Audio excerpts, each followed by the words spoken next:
Cues expert में आप सभी का स्वागत है। आज हम इस वीडियो में पर्यावरण विज्ञान से संबंधित प्रश्न को देखेंगे जो आपके आगामी एग्जाम के लिए बहुत महत्वपूर्ण है। तो आते हैं हम अपने पहले प्रश्न पर। पहला प्रश्न है, वनों की कटाई से सबसे अधिक प्रभावित तत्व कौन सा है? तो वनों की कटाई से जो है वो जलवायु परिवर्तन को भी प्रभावित करता है, वायु प्रदूषण भी करता है, लेकिन सबसे ज़्यादा जो है वो मृदा अपरदन करता है। इसलिए ऑप्शन नंबर ए इसका सही जवाब है। अगला प्रश्न है, कौन सी गैस ग्रीन हाउस प्रभाव के लिए सबसे अधिक उत्तरदायी है? तो ग्रीन हाउस प्रभाव के लिए सबसे ज़्यादा वो है कार्बन डाइऑक्साइड। अगर पूछ ले आपसे कि कार्बन डाइऑक्साइड का निर्माण कैसे होता है, तो आप ये कह सकते हैं जब कार्बन और ऑक्सीजन को हवा की उपस्थिति में जलाया जाता है तब कार्बन डाइऑक्साइड बनता है। लेकिन यहीं पर एक और है कि जब कार्बन को हवा की अनुपस्थिति में, कार्बन और ऑक्सीजन को हवा की अनुपस्थिति में जलाया जाता है तो कार्बन मोनोऑक्साइड बनता है। ये कार्बन मोनोऑक्साइड है, ये कार्बन डाइऑक्साइड है। इसमें इसका आंसर बी होगा, कार्बन डाइऑक्साइड। आते हैं अपने अगले प्रश्न पर।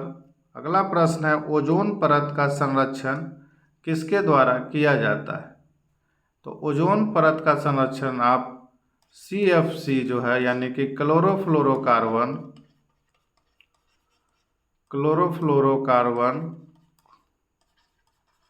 को घटाकर आप सुरक्षित कर सकते हैं। यानी ऑप्शन नंबर बी इसका सही जवाब है। अगला प्रश्न है, जैव विविधता का सबसे बड़ा लाभ क्या है? तो जैव विविधता का सबसे बड़ा लाभ यह है कि पर्यावरण में स्थिरता बनाए रखता है।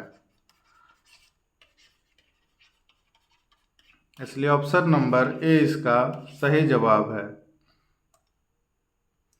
अगला प्रश्न है, वैश्विक ताप वृद्धि का प्रमुख कारण क्या है?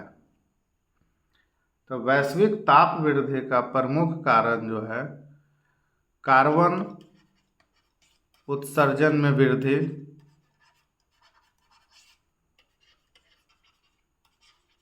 इसलिए ऑप्शन नंबर 20 का सही जवाब है। अगला प्रश्न है, क्योटो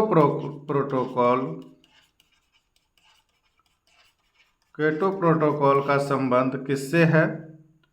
तो क्योटो प्रोटोकॉल का जो संबंध है वो जलवायु परिवर्तन से है। यानी ऑप्शन नंबर 20 का सही जवाब है। अगला प्रश्न है, सबसे अधिक उपयोग की जाने वाली नवीकरणीय ऊर्जा स्रोत कौन है?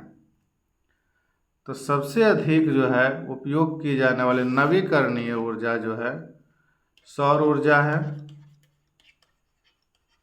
नवीकरणीय ऊर्जा मतलब होता है कि वैसा ऊर्जा जिसका उपयोग एक बार कर लेने के बाद दूसरी बार उसे पुनः प्रयोग में लाया जाए, उसे नवीकरणीय कहते हैं। इसलिए ऑप्शन नंबर 20 का सही जवाब है। बाकी सब जो है जैसे कोयला है, पेट्रोलियम है और प्राकृतिक गैस है, ये है अनवीकरणीय संसाधन का परिभाषा है वैसा ऊर्जा जिसका उपयोग आप पुनः नहीं कर सकते हैं। इसलिए ऑप्शन नंबर इसका बी होगा। अगला प्रश्न है कि बायोडिग्रेडेबल पदार्थ किस प्रकार के होते हैं?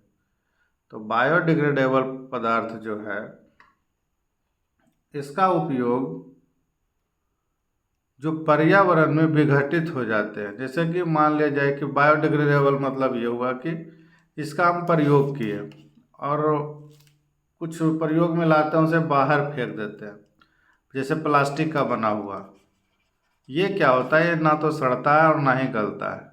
लेकिन बायोडिग्रेडेबल मतलब ये हुआ कि आप जिसका प्रयोग किए हैं और अगर उसे कहीं फेंके हैं तो वो उसका विघटन हो जाता है। इसलिए ऑप्शन नंबर बी इसका सही जवाब है।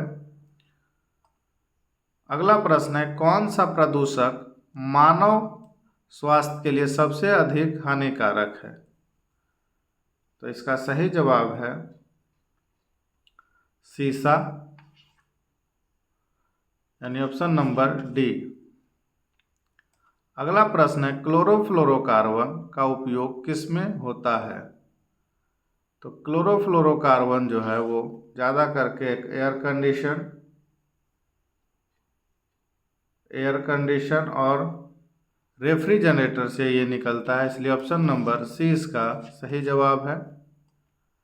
अगला प्रश्न है, किस संगठन ने पर्यावरण सुरक्षा के लिए पृथ्वी दिवस की शुरुआत की है?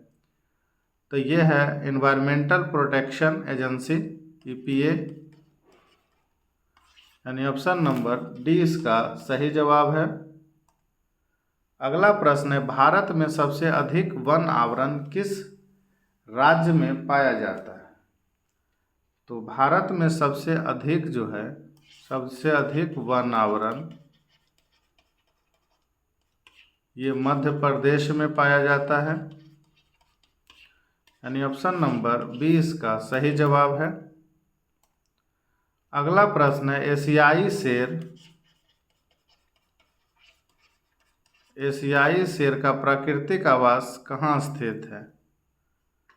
तो एशियाई शेर का प्राकृतिक स्थान जो है वो गिर है, गिर राष्ट्रीय उद्यान, और गिर राष्ट्रीय उद्यान है गुजरात में, यानी ऑप्शन नंबर सी इसका सही जवाब है। अगला प्रश्न है, कौन सा तत्व मृदा में अम्लीयता बढ़ाता है? तो इसका सही जवाब है सल्फर, यानी ऑप्शन नंबर सी इसका सही जवाब है। अगला प्रश्न है, विश्व पर्यावरण दिवस कब मनाया जाता है? तो विश्व पर्यावरण दिवस जो है 5 जून को मनाया जाता है। इसलिए ऑप्शन नंबर 20 का सही जवाब है। अगला प्रश्न है, निम्नलिखित में से कौन सा नवीकरणीय ऊर्जा का उदाहरण नहीं है? तो नवीकरणीय ऊर्जा मतलब है कि जिसका उपयोग पुनः किया जाए। तो जैसे कि सौर ऊर्जा, इसका उपयोग आप कर सकते हैं, वायु ऊर्जा ये भी कर सकते हैं, कोयला, जल ऊर्जा इसका भी कर सकते हैं। तो ये तीनों जो है, सौर हो गया, वायु हो गया और जल हो गया, ये तीनों हैं नवीकरणीय,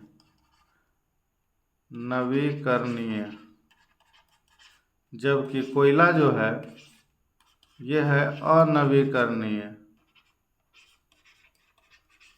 इसलिए ऑप्शन नंबर डी इसका सही जवाब है। अगला प्रश्न है, जैविक खेती में किसका उपयोग नहीं होता है? तो जैविक खेती में जो है वो रासायनिक उर्वरक का जो है उपयोग नहीं होता है। इसलिए ऑप्शन नंबर ए इसका सही जवाब है। अगला प्रश्न है, कौन सा वायुमंडलीय गैस सबसे अधिक प्रतिशत में पाई जाती है? तो वायुमंडल में सबसे अधिक जो है वो है नाइट्रोजन गैस, यानी ऑप्शन नंबर 20 का सही जवाब है। अगला प्रश्न है कि किस तकनीक का उपयोग जल प्रदूषण को रोकने के लिए किया जाता है? तो जल प्रदूषण को रोकने के लिए बायो रेमिडिएशन का उपयोग किया जाता है, यानी ऑप्शन नंबर 20 का सही जवाब है। अगला प्रश्न है, किस अधिनियम के अंतर्गत वन्य जीव संरक्षण किया जाता है? तो वन्य जीव संरक्षण के लिए जो है वो वन संरक्षण अधिनियम 1972 इसलिए ऑप्शन नंबर डी इसका सही जवाब है। अगला प्रश्न है, प्रदूषण का स्तर मापने के लिए कौन सा सूचकांक प्रयोग किया जाता है? तो प्रदूषण का स्तर मापने के लिए वायु गुणवत्ता सूचकांक का प्रयोग किया जाता है, इसलिए ऑप्शन नंबर बी इसका सही जवाब है। अगला प्रश्न है, किस प्रकार की ऊर्जा का स्रोत सौर पैनल है? तो सौर पैनल जो है वो सौर ऊर्जा का स्रोत है।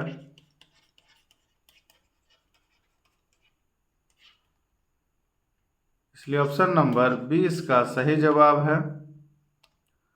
अगला प्रश्न है, किस वर्ष में भारत में पर्यावरण संरक्षण अधिनियम लागू हुआ? तो पर्यावरण संरक्षण अधिनियम भारत में जो है 1986 में लागू हुआ था, इसलिए ऑप्शन नंबर सी इसका सही जवाब है। अगला प्रश्न है, कौन सा ऊर्जा स्रोत परमाणु ऊर्जा के लिए प्रयोग होता है?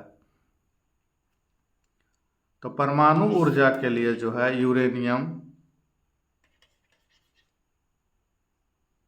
यूरेनियम का उपयोग होता है, इसलिए ऑप्शन नंबर ए इसका सही जवाब है।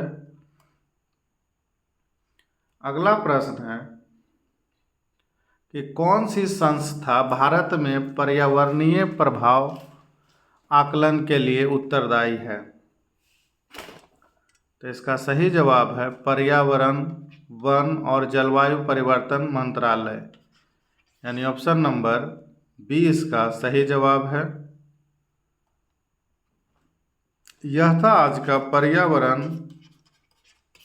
विज्ञान से संबंधित कुल 25 प्रश्न। इसके भी भाग 2 आपको बहुत जल्द अपलोड किए जाएंगे, तो वीडियो को जितना ज़्यादा हो लाइक करिए, शेयर करिए और चैनल को सब्सक्राइब करिए। वीडियो देखने के लिए धन्यवाद।